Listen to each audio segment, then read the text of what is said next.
And welcome back to Music Free Static. I hope you're having a fabulous day.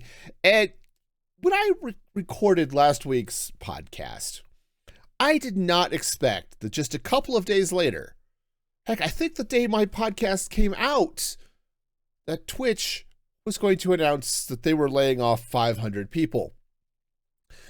Right now, and apparently this is part of a larger restructuring at Amazon. Prime Video and MGM both laid off a lot of people, right? But what I'm just talking about, hey, how do you pick where to go on social creator media, right? You're talking about, do I stream on Twitch? Do I stream on YouTube? Do I post on Instagram or on X? Or right? Obviously, the stability of the company is part of a consideration that one has to take when looking at, hey, is this a long-term viable platform for me to be on? Especially when it's your main platform, right? So if you're streaming on Twitch, doesn't make a whole lot of difference if X or Instagram or Blue Sky or something implodes, because your main platform is still Twitch. Well, here's Twitch now dropped something like 20-something% of its workforce. Now, it's an open secret that Twitch is not profitable. And it's not really even a secret anymore, because on a live stream the other day, CEO Dan Clancy admitted that Twitch isn't profitable. So, what now? Okay, now, we've known this for a long time. Twitch has not been making money. They've been living off VC and stuff for some time. Now, of course, after the announcement, Kick is out there being childish morons, mocking Twitch for having to lay off people, right? Kick co-founder, this is Bijan Tarani, I think that is. I'm probably pronouncing that incorrectly, but he just posted this quick, yep, Kick will eventually buy Twitch. And then the quick streaming account claimed, oh, yep, November 16th, 2026. Yeah, so, okay. So I'm talking about picking a creator media space. Yeah, Kick is run by childish morons. Okay, they're probably very smart, childish people, but still. On top of this, what we're seeing is we saw Discord laid off about 17% of its workforce, which amounted to about 170 employees. Right. So this hit me, especially after talking about creator media last week. It's like, what is this all going to mean for the streamer landscape? After all, I'm a streamer. This is part of what I'm interested in, what I'm paying attention to, right? And honestly, a lot of you are probably interested in streamers and stuff too, because hey, that's just what I expect. Now, I could be wrong. Some of you may never watch a stream in your life, but you really should go watch my streams over on Music Free Gaming. Now, but what does this actually mean for streamers, especially since the vast majority of them stream on Twitch? Right? And I know, seriously, the vast majority of the Kick was claiming that, oh yeah, we've got 10% of the market. Well, back in August, it was really, when they made that claim, it was really about 4% or 7% when you only compared to Twitch. And that's just the English streaming market that they were bragging about. So Twitch is huge, okay? But, again, the question is, what's going to happen? The reality is, it's probably not that much. I mean, Twitch is going to roll out new features slower. Support will probably get worse. So for those who are already a little upset about Twitch's support, this is not going to help the situation, right? Some of the people laid off were people who ran or were highly involved with Twitch rivals.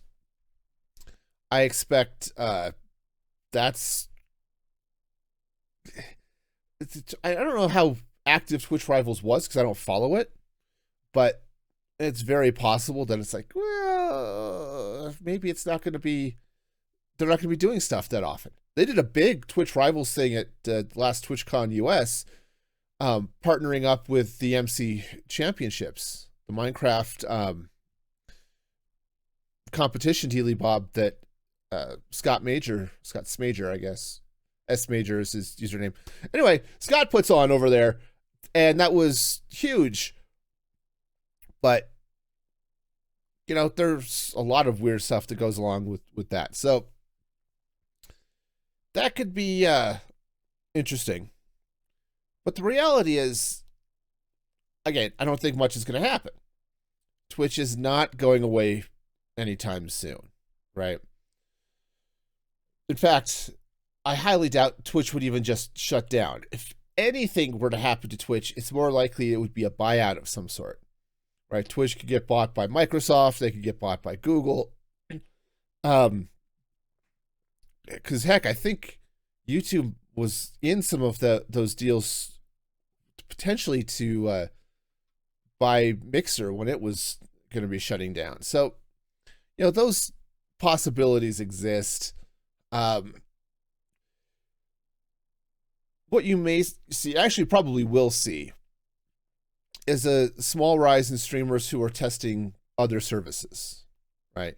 Now, some of them are going to do it through multi-streaming, and talk about that in a second. Others may just do sort of like what I did and just pick up and migrate. Or they may run a few test streams. It's like, okay, I have an account on Kick, or I've got an account on YouTube or on Trovo or whatever. Let's fire up a stream, see what it's like streaming over there. So we may see some of those types of things happening, right? And that's fine, right? That is totally fine. Multi-streaming may actually keep more streamers on Twitch. And I know it might sound a little bit funky, but one of the reasons a lot of streamers will multi-stream is it does allow them to test new platforms without cutting ties to their existing platforms, right? So if you're a regular Twitch streamer and you want to test the waters on YouTube or test the waters on Kick, you can fire up a multi-stream and do it, again, without alienating your existing viewer base, probably. I do know some people that would rebel against a streamer who started to stream on Twitch or stream on Kick for any number of reasons. But it's an option that some streamers may start leaning towards because they've got some questions about Twitch's stability. Okay, and I'm going to get to that here in a minute too. Okay. Other things you'll probably see is a greater push for more ads on Twitch, or perhaps some other ways of driving revenue. Now, this was one of the things that kind of pushed me away from Twitch, when I left a year ago. Not that ads on streams are necessarily bad. What I didn't like was, Twitch was going through all of this stress, and then what they did is they started really pushing. It was like used car salesman level of pushy. They started to really push their scheduled ads. And scheduled ads really suck when they are an invasive interruption of a stream, right? So if you've got video ads that play that interrupt the content, this is a problem, right?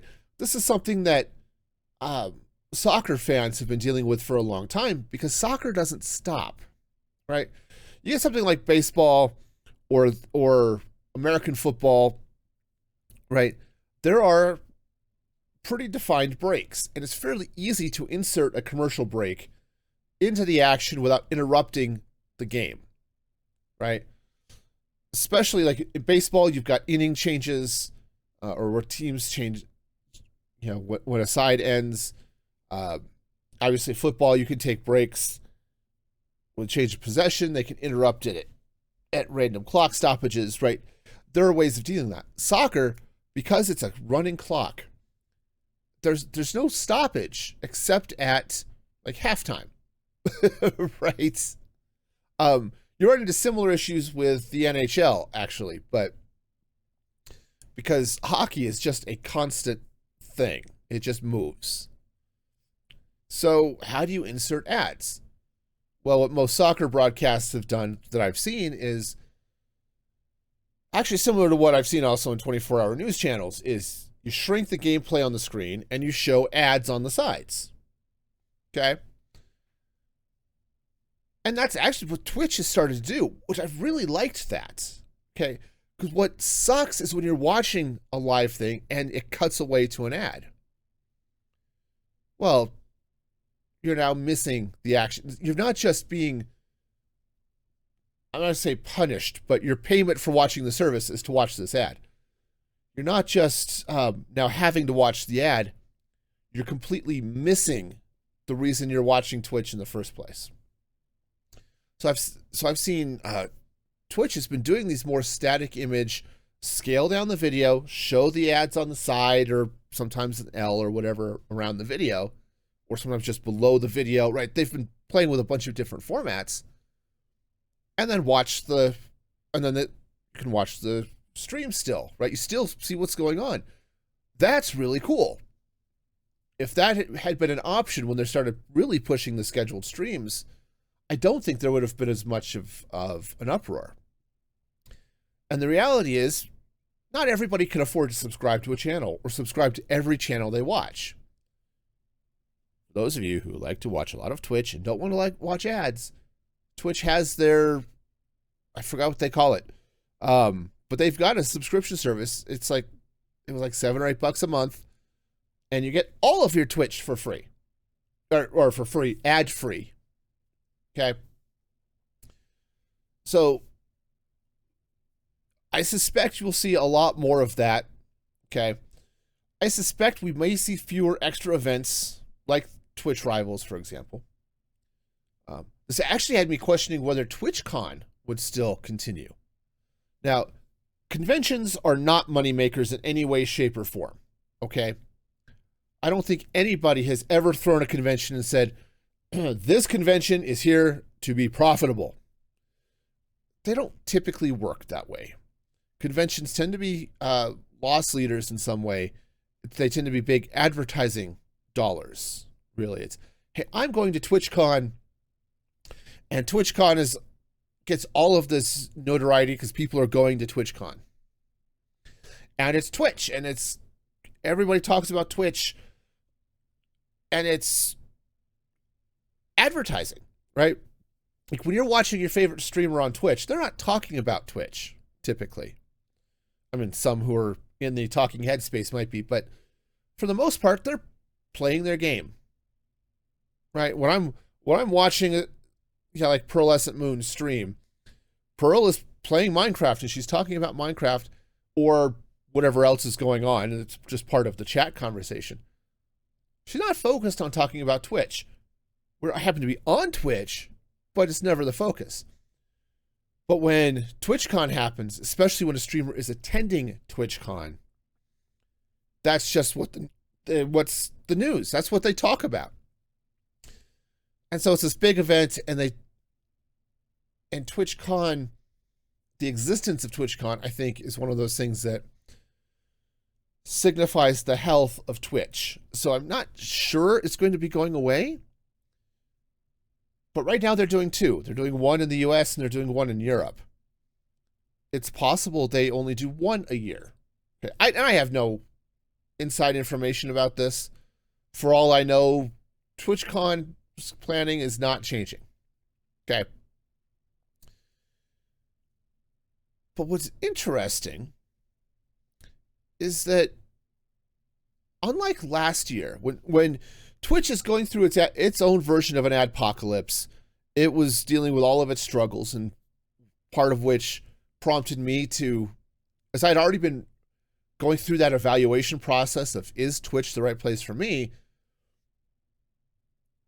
When Twitch was starting to struggle, it's like, yeah, I'm going to go to YouTube. I'm going to focus on my YouTube audience. And then we'll see. Okay? And that was a choice for me. But YouTube was making a huge push to buy up other streamers, right? There were a number of large streamers that YouTube bought that said, hey, YouTube went to them and said, hey, we will give you big money. Come stream over on YouTube. And there were a few that bought into that. Okay. And so there was a lot of noise. YouTube really seemed to be cranking out features for live. Right. It was actually really exciting seeing the competition. Even if Twitch is 100% healthy and amazing, I love seeing the competition because it's competition that drives features, right?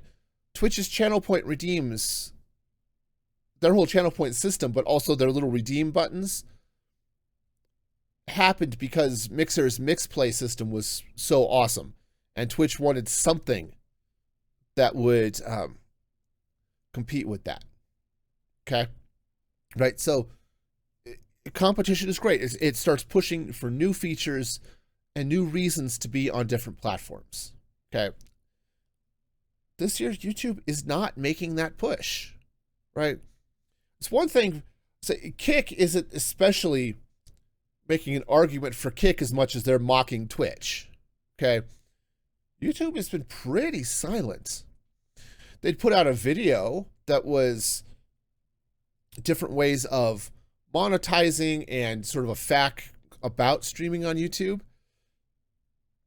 Like, hey, if I stream on YouTube and I put my VODs up there, does this hurt my regular long form video? Right? Those types of discussions. But it wasn't really they weren't making a real big and noisy push for Twitch refugees like they were last year. And the reality is that YouTube or Google in general has been making their own cuts. So, because of issues with the economy, right? You've got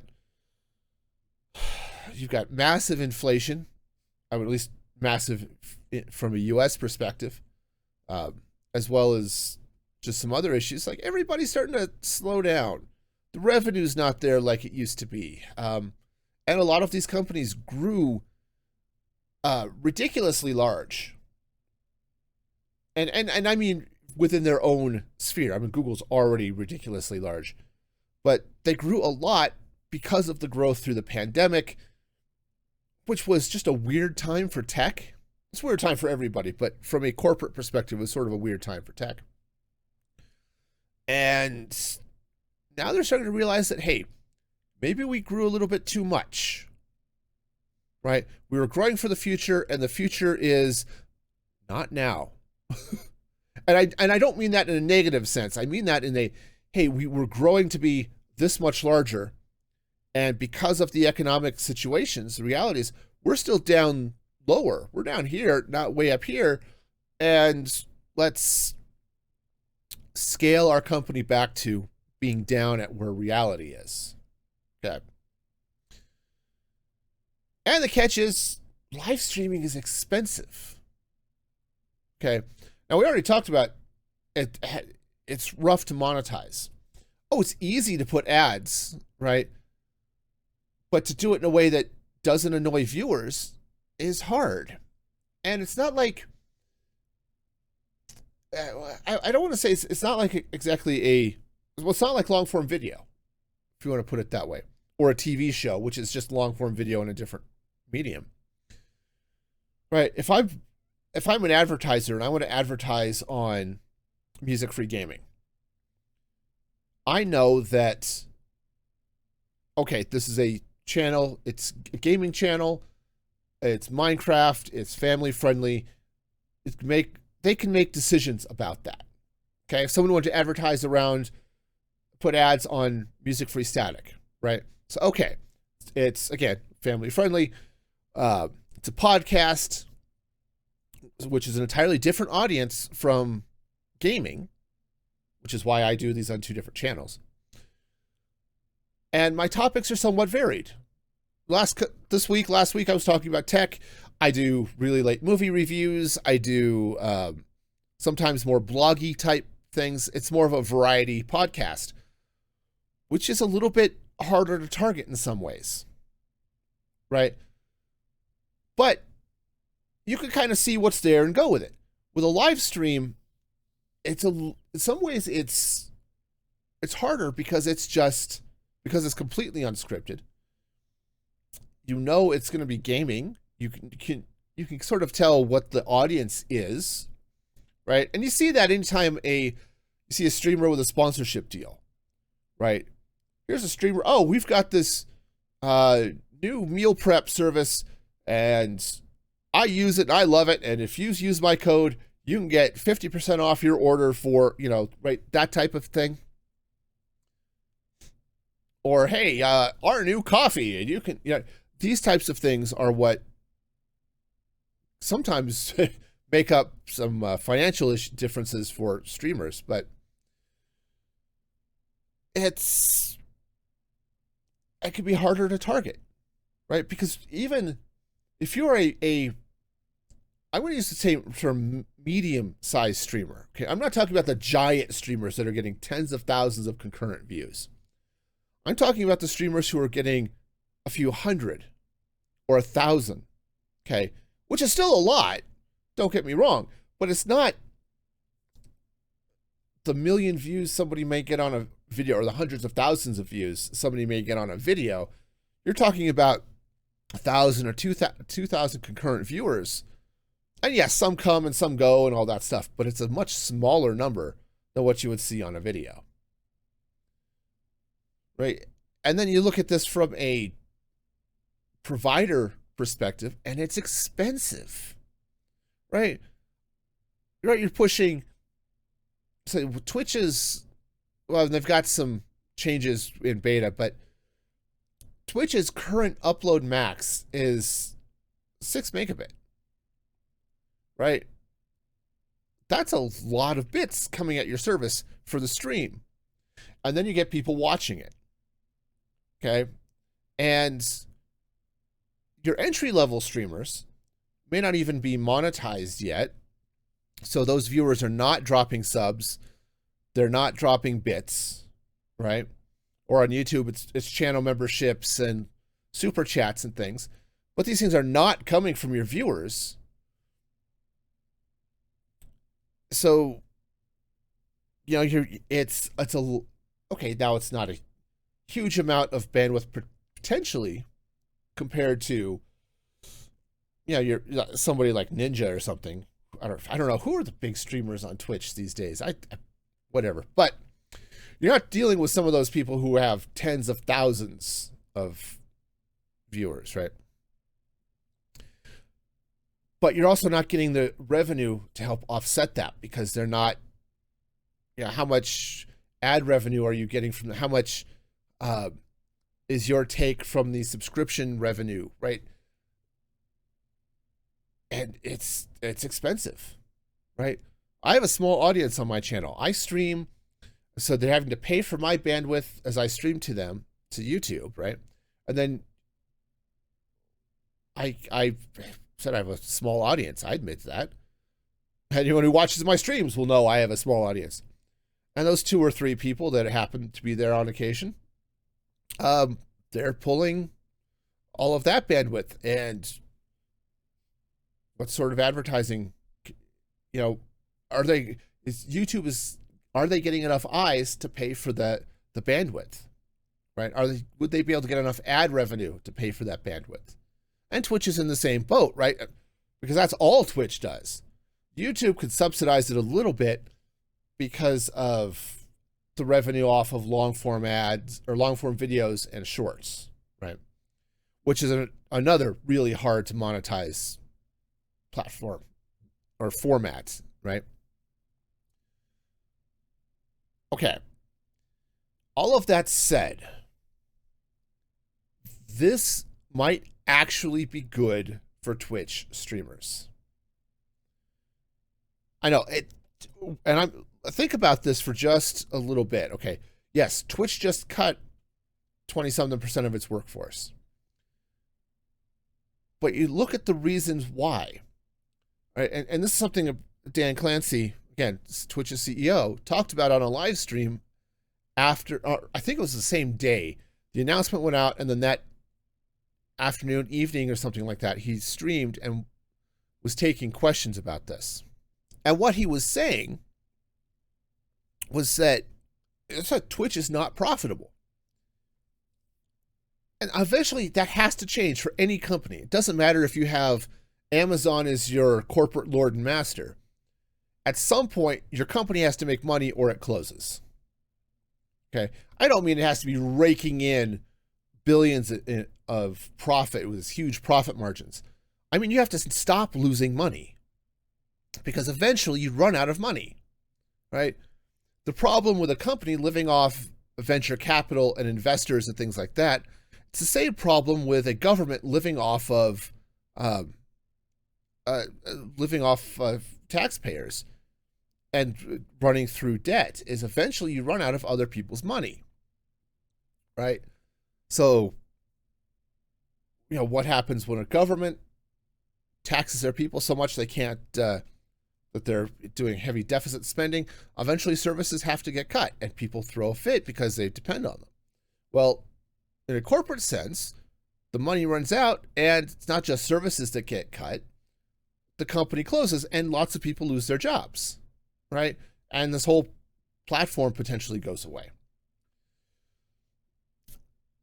So long term, if Twitch actually takes the time to do this, I think they will, okay? I think Dan Clancy has been driving Twitch more or less in the right direction. I've liked a lot of the changes that have come to Twitch since he's taken over.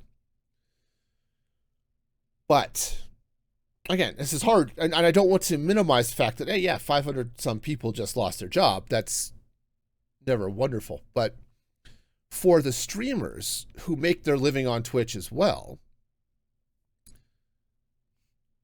what this should lead to, whether or not it will or not, but what it should lead to is a company that can minimize its, I don't say minimize its expenses, which is true. Any company wants to do that, but get its expenses in line with its revenue, right? Become profitable, even if it's at a break even where it's making as much as it's spending, which is also not a great place for a business to be. Even if you're a nonprofit, you need to make profit. You need to be making more than you're spending in order to pay for upgrades to your infrastructure, right?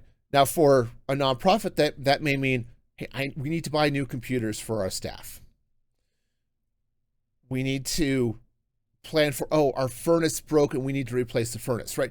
You need to be building up a little bit of extra funds for those types of deals.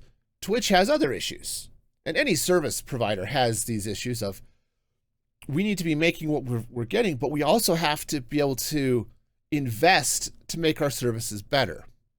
And how do you do that if you're losing money? Now, in the .com era of internet business, right? You're talking about Y2K forward. The way these businesses have typically done it is grow big, borrow big. Hopefully you get enough users that you can then build your profit later and then pay off the debt, right? The idea is, in the creator media space, eyeballs are everything. So if you're not getting the eyeballs, if you're not getting viewers, then it's really hard to grow and do anything, right? I talked about that somewhat in the creator media discussion last week. Where do you go as a creator? Do I go to this platform? Are there people even there to watch or read or whatever the stuff I post, right? Well, Twitch has been around long enough. They really need to be out of the We're living off venture capital. We're living off investors. We're living off Amazon. They need to be in the, and to be honest, I don't know that Amazon is actually injecting any money into Twitch. Okay. But Twitch really needs to get to a point where it says, hey, we're actually making money. Right? There are a lot of people that really rag on Twitch because they dumped their 70-30 split for their partners, right? It used to be Twitch would give you a 50-50 split. So if somebody subscribed to a channel, the streamer got half of that, Twitch got half of that. Okay. Not fabulous, but okay, again, Twitch should get a cut. Let's be honest. Just like YouTube should get a cut of memberships, Kick should get a cut of subscribers, right? Because they are providing the service. Okay. And that's right. I have no problem with that. And then what they did is then if you made partner, and I'm not entirely sure the logistics, because I don't think it was universal, but it basically, let's just pretend for a moment that it was. If you made partner, you got the streamer got 70% of the sub revenue, and the Twitch took 30%. Okay, Twitch changed some things so that basically only a certain level of streamer, you really have to be up there in like the top 1% of streamers, something like that, to get a 70-30 split. And there are some people, Harris Heller, for example, who has been riding the 70-30 split for Twitch since they cut it for partners. Okay. That will never happen until or unless Twitch becomes profitable. I think the reality is, I mean, Clancy was on the record in an interview with Harris Heller saying that, yes, we will pass the savings on to our streamers, right? And he's talking about the savings, the cost of bandwidth from switching to AV1 codec and a few other things. But yeah, we'll pass those on to streamers. Great. But that will not happen. I will sit here and say right now that will not happen in a universal basis. They may adjust their Partner Plus program or whatever, but across the platform, that will not happen unless Twitch is profitable. Because they can't give more money to streamers if they're not making it in the first place. That's the reality of the situation. Kick's got their ridiculous, what's like 95.5 or 97.3, something like that. The only reason Kick can do that is because the parent company's stake is putting in all their sweet gambling funds into Kick to support it. That's the only reason. Because they're not making them enough money off of their service as a streaming platform to support that. YouTube can do it. They do a 70-30 split, but they do it because streaming is not their main platform. Again, they subsidize their streaming output, and in their case, it's from long-form videos and shorts, and the ad revenue they get off of those. So, yeah, all in all, I think, let's talk like short-term, it's going to be painful. But again, you're going to see Twitch streamers probably trying out other platforms. There's going to be some grumbling, but I don't think you're going to see a huge migration of Twitch streamers to other platforms. I think you will see some people testing out other platforms using multi-streaming. Medium term, I think this is a good move for Twitch. Okay. Because Twitch needs financial stability to survive. There's only so long they can continue to lose money before Amazon decides, yeah, this isn't working, and either sell it off or close it. All right. That's just the the reality of the situation. That is a financial and corporate reality here. Eventually, Twitch is going to run out of other people's money. They need to be financially stable. And I think, well, honestly, I think this is going to be the first step on that road. It's not going to be the only step. I don't think they cut their way to profitability here. All right. So I expect we'll see more things. We'll see more ads and stuff. Honestly, if Twitch continued the ads around the video like they've been doing lately, I could see them pushing that ad to be more frequent, right? Because it doesn't interrupt the stream, which is the big deal. Most people, it's like, okay, it's annoying. Okay, the video squeezes in a little bit and you get an ad for, State Farm or whatever. But you're still watching the video. So I could see that happening more and more, even becoming a nearly constant thing, perhaps. I don't know. But Twitch has got to become financially stable. And this is, as painful as these cuts are, especially for the people who just got fired, I think long term, this is going to be healthy for Twitch. That doesn't mean it's going to be painful, right? If you have to re-break a bone to set it, that hurts. But it's essential for it to heal properly. I think we're kind of looking at the same sort of thing. So yeah, so that's where I've been rambling for a really long time on this. Holy cow. So if you have thoughts, let me know. Drop them in the comments down here on YouTube, or if you're listening on your favorite podcast platform, yeah, come join the Discord. We can chat about it there too. All of this is fun and exciting, and I get excited about all of this, y'all. I really do. So check that out. And until next time, be excellent to each other. And this is Music Free Static signing off.